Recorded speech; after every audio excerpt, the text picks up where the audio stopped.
2 Pierre. Espérance 66 total. 23. 1 Jean. Devenez membre de la chaîne et aidez-vous nous PROPAGEARONS la parole de Dieu à travers le monde. Samedi 16 mars 2024.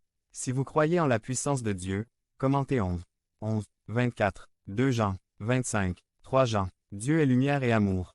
26. Judas. Contre les faux enseignants. Prophétie. 27. Apocalypse. Victoire en Christ. Devenez membre de la chaîne et AIDEZNOUS à propager la parole de Dieu à travers le monde. Point. Samedi 16 mars 2024. P4. Mes talents viennent de Dieu.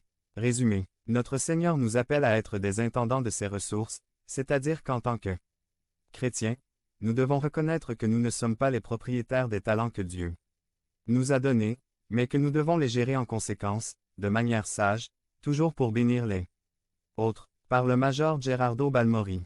Major Gerardo Balmori. L'armée du salut. Si Dieu possède mes talents, alors que dois-je en faire? Matthieu 25, 14 à 19. Introduction. Administration et intendance. Synonyme biblique. Le mot majordome signifie serviteur ou chargé de s'occuper des biens et des affaires de son maître. Notre Seigneur nous appelle à être des intendants de ses ressources, c'est-à-dire qu'en tant que chrétiens, nous devons, reconnaissons que nous ne sommes pas propriétaires des talents que Dieu nous a donnés, mais que nous devons les gérer avec sagesse, toujours pour bénir les autres. Dieu accorde des dons spirituels ou des capacités spéciales aux membres de l'armée du salut par exemple. Certains gèrent les ressources financières, d'autres enseignent ou prêchent, d'autres maintiennent des programmes communautaires, d'autres aident à entretenir le bâtiment, d'autres aident à la louange.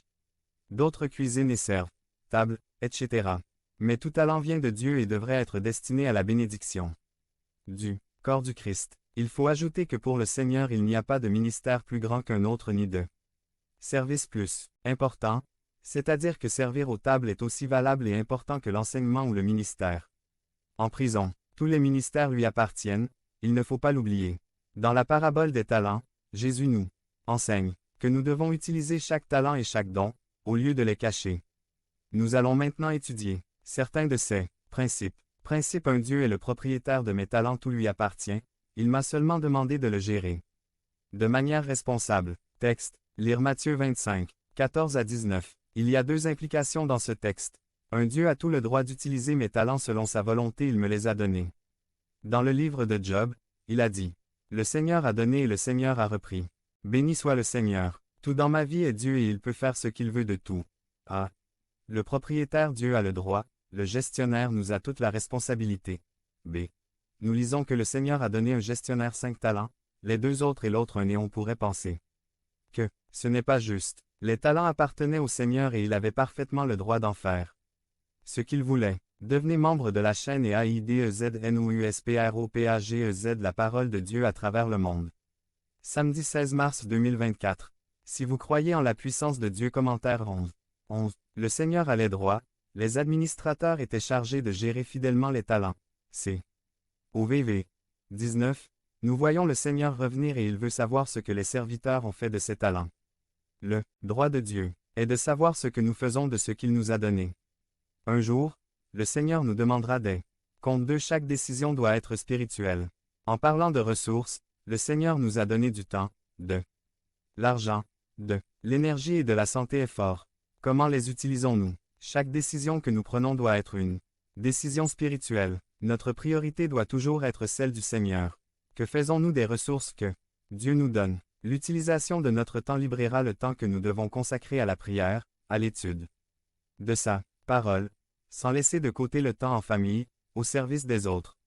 Parfois, nous n'aimons pas qu'on nous parle de la façon dont nous gérons nos finances personnelles, parce que nous n'avons pas encore compris les bénédictions de la dîme et des offrandes gratuites. Comme je vous l'ai déjà dit auparavant, on peut dire symboliquement que l'homme a 3 conversions en acceptant la volonté de Dieu dans l'obéissance. D'abord avec l'esprit, puis avec le cœur, et enfin avec son portefeuille ses finances.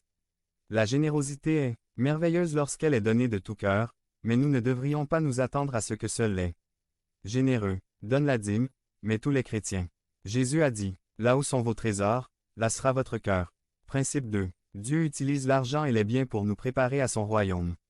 Si nous sommes fidèles dans les petits, il nous préparera à être fidèles dans les plus grands. Lisez Matthieu 25, 20 à 21. À l'un il a donné 5 talents et à l'autre 2 égales serviteurs. Tu as été fidèle, digne de confiance, responsable de ce que je t'ai donné entre dents. La joie de ton Seigneur, bon intendant. L'argent, les biens et les talents sont des instruments très efficaces que Dieu utilise dans nos vies, car il nous envoie des épreuves. Le chrétien mûr dit: Mon Dieu, que veux-tu que j'apprenne de cette situation? Le chrétien immature dit: Dieu, qu'est-ce que tu me fais? Le Seigneur vous envoie des tests. Preuve, oui, des tests, pour voir si on lui fait vraiment confiance. Comment nous utilisons ces bénédictions? Il appliquera les récompenses. La façon dont nous réagissons aux tests, c'est-à-dire notre témoignage, déterminera la récompense. Nous pouvons voir que le fidèle serviteur entre toujours dans la joie du Seigneur. Principe 3. La quantité n'est pas importante. Dieu peut vous donner beaucoup ou peu de talent, mais il ne base pas votre fidélité dans l'administration sur le montant donné. Peu importe si le Seigneur ne vous a donné qu'un peu, utilisez ce peu au maximum pour lui. 100%. VV. 21 5 talents VV. 23 2 talents égale bien fait, élevé, bon et fidèle. Dieu ne se souciait pas de la quantité. Il se souciait vraiment de l'attitude.